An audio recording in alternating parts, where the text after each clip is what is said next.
Hello guys, good morning.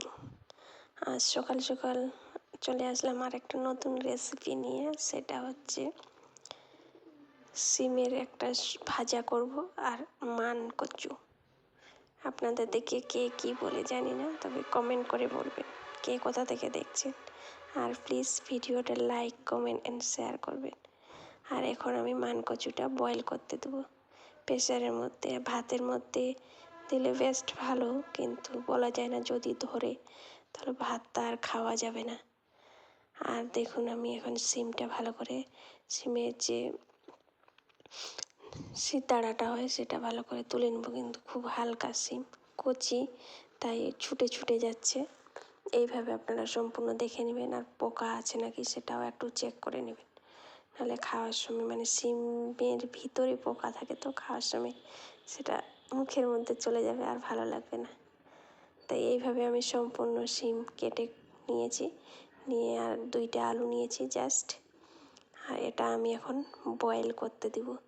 আমি যখনই সিম ভাজা করি তখনই আমি বয়েল করে দিই, তাহলে সিমের ভিতরে লবণটা ঢুকবে। আর যদি কাঁচায় দিই সেটা আমাকে ভালো লাগে না, ওর টেস্ট আলাদা হয়।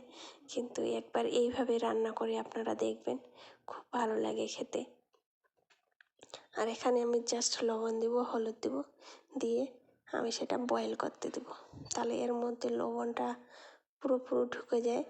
আর আমি বেশি বয়েল করব না, হালকা, মানে লবণটা যেন সিমের ভেতরে ঢুকে যায়।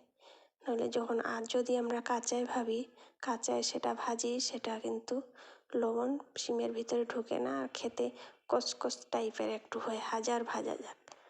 আর এইভাবে আপনারা ভাজা করে দেখবেন, খেতেও ভালো লাগে, সেদ্ধও হয়, আর খুব ভালো লাগে খেতে।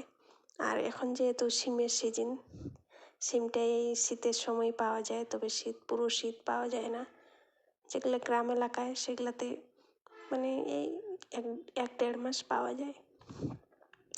চৈত্র মাস অবধি থাকে সিম, কিন্তু চৈত্র মাসে সিম খেতে হয় না, ঠান্ডা লেগে যায়। আর যাদের ঠান্ডা আছে তারা একটু সিমটা অ্যাভয়েড করে চলবেন, কারণ এতে অ্যালার্জি, ঠান্ডা লেগে যেতে পারে। আর আমি দেখুন বয়েল করে নিয়েছি হালকা।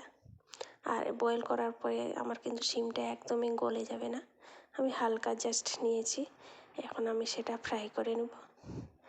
আর এখানে আমি তেল গরম করতে দিয়েছি, আর আমার তেলটা গরমও হয়ে গেছে। এর মধ্যে আমি জাস্ট পেঁয়াজ দিব, কাঁচা লঙ্কা দিব, আর রসুন আর জিরে, সেটা দিয়ে আমি ভাজা করব।